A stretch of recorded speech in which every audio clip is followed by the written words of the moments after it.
Hi guys, and here we are again, and today it's very rainy and dark, but we're going to be doing some fantastic activities to keep us busy. We're going to start off with a phenomenal interview with Donna, our wonderful Vice President. So that's very exciting. I hope you're all going to watch that. And then we're going to move on to a lovely activity where we're going to be making a bracelet from flowers. Then we will do our magic trick, and then of course, last but not least, our fantastic fun fact of the day. So let's get on with it. There's lots for us to be doing today.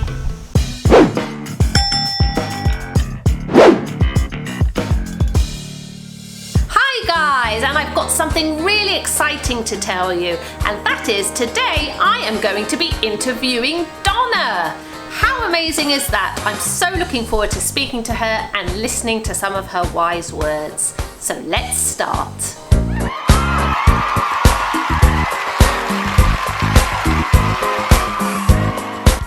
Okay, so I'm very excited and I'm going to let Donna in now. Yay! Hi Donna! Maria, how are you? I am fine. How are you? Very well, thank you. Looking very good, may I say. You too. You look great in all of your videos. Oh, thank you. I don't know about that. Still on you. Oh yeah, probably too much I'd say, but there we go. Now, I wanted to ask you a few questions if that's okay. Absolutely. Fantastic. So I know you've been at Strive and at Children's Aid and Family Services for such a long time, but is there one particular event or happening that you particularly remember that you really loved? I wish I could say there was one. There's way too many. I'm sure. There really are way too many. And so what I did is I just took an opportunity to jot down some days that to me were just highlights. They were just so much fun. I'm sure many of the members can remember when we tie-dyed shirts and had the car wash. That was a lot of fun. The talent show and the art show that was virtual was unbelievable. Absolutely unbelievable. I love the walks. I love the breast cancer walk. Yes, that was fun, wasn't it? That crazy hat day. Loved that too. Oh yes, you had a fantastic hat for that actually. I remember it. That was a lot of fun. I'm going to go back to Salem and try to find another crazy hat. How's that? And then I always love when we get together and we eat. And I remember when we did the taco day, and that was a lot of fun.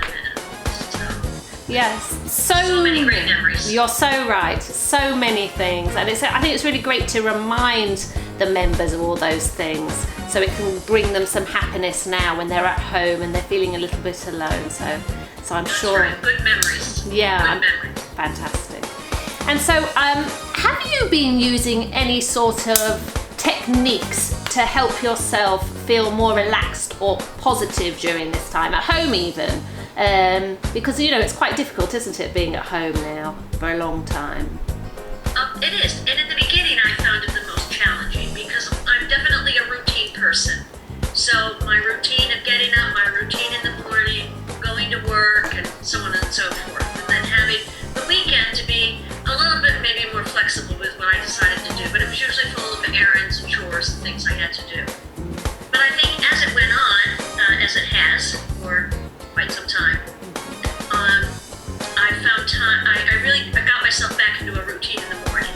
So I would get up and I would either go for a walk, I would read, and then I would have my coffee or my breakfast, and then I would want to find something during the day. In the spring and in the summer, I was able to do some gardening. That really kept me busy.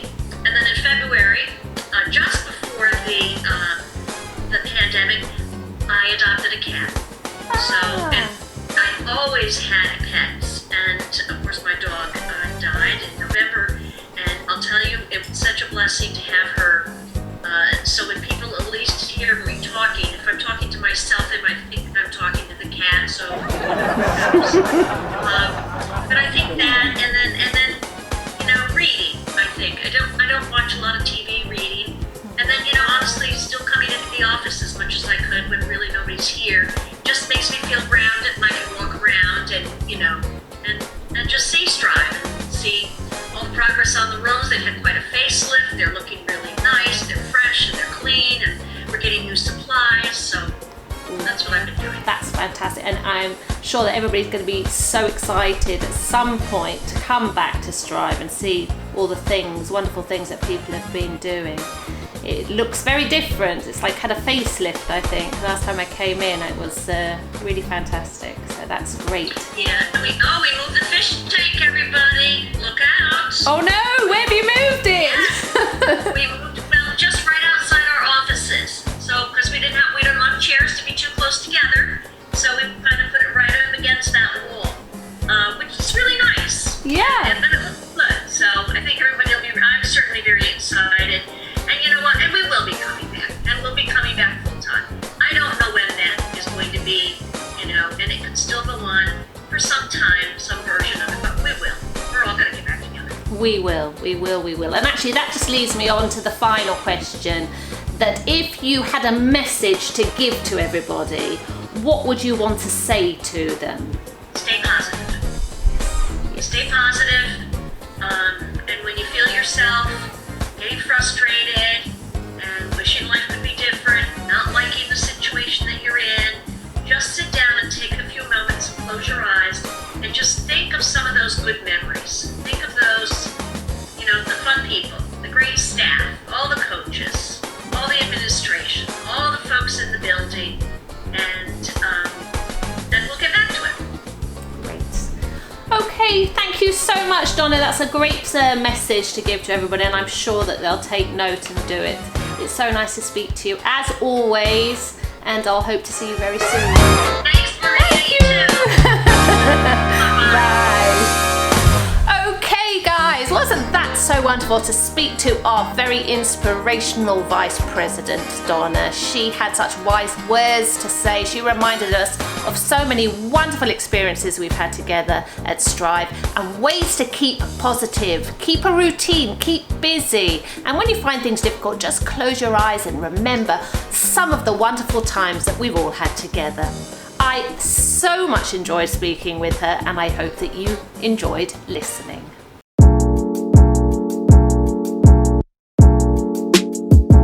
And now for our next activity. Now, when I was a little girl, I used to try and find daisies in a field, and then I used to make something called a daisy chain.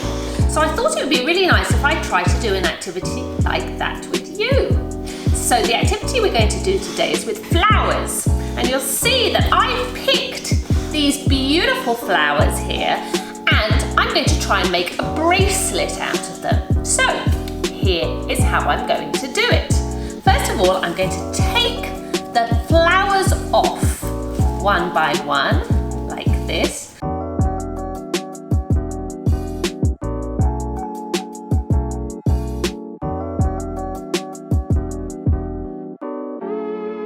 Okay, so I'm just going to get rid of all these leaves, move them over to the side, and I'm left with these beautiful yellow flowers. Don't they look fantastic? Okay, so what you need to do next is this. You're going to take the stem, and with your nail, you're just going to make a little hole in the end of your flower, like so, okay? So it looks a little bit like a needle with an eye at the end, okay? And then once you've done that, you are going to take your other flower, just a second, and again you're going to make a little hole at the end of the flower. And you will continue doing this with all of your flowers. So here goes.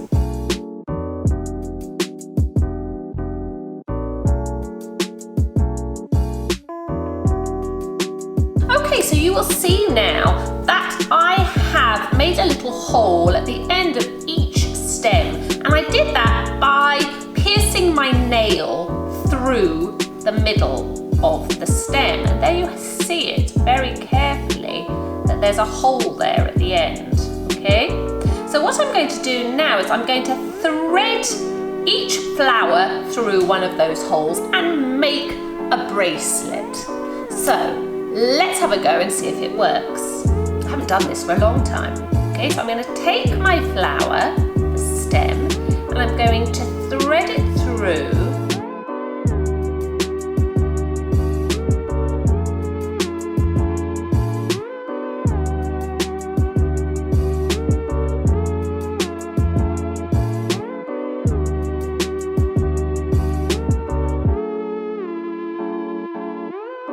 going to do that with all of these remaining flowers, and then I'll show you how it all joins together to make a lovely bracelet.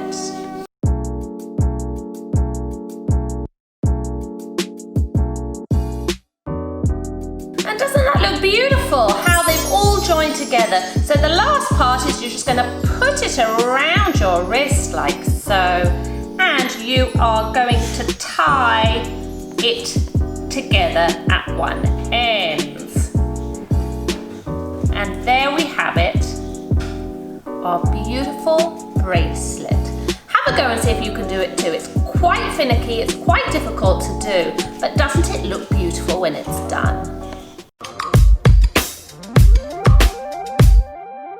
And now for today's magic trick. And today's magic trick is called the Toothpick trick. That's a good name, isn't it? So this is what it is. I have in my hand a toothpick, and I'm going to say the magic words abracadabra, and magically it's going to disappear.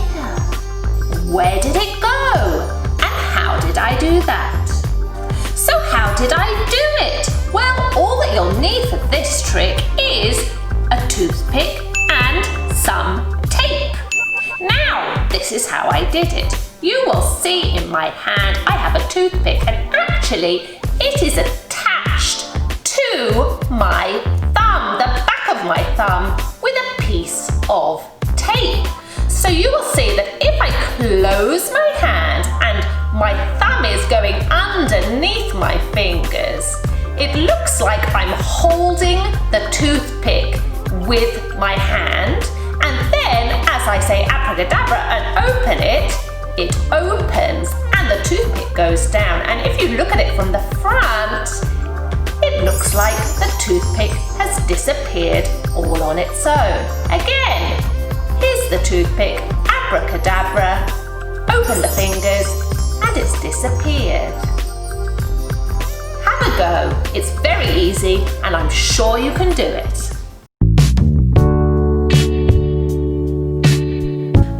Today's fun fact of the day, and today's fun fact is about the walrus. Now, walrus are really funny looking creatures, aren't they? They've got these long tusks, and they are enormous.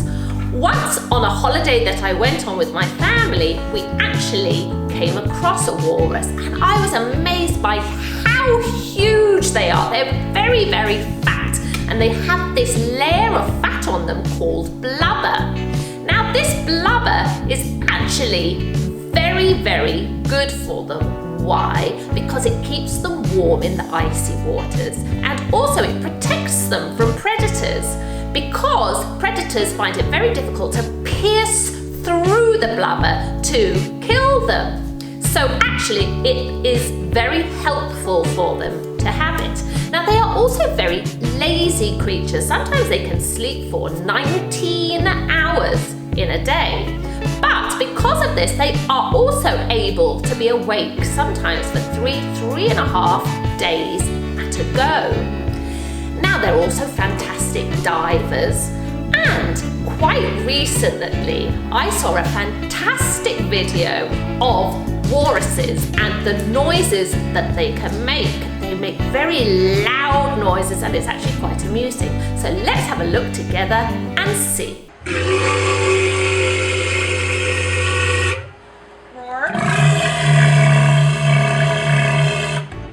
Now, I just want to share with you one other thing, and this is a short film of a group of polar bears who were swimming in the sea, who came across a walrus who was sleeping and snoring on the top of the water. It really is quite funny. Let's have a look and see it together. Then something strange floats into view. It's a sleeping walrus, enjoying a little peace and quiet.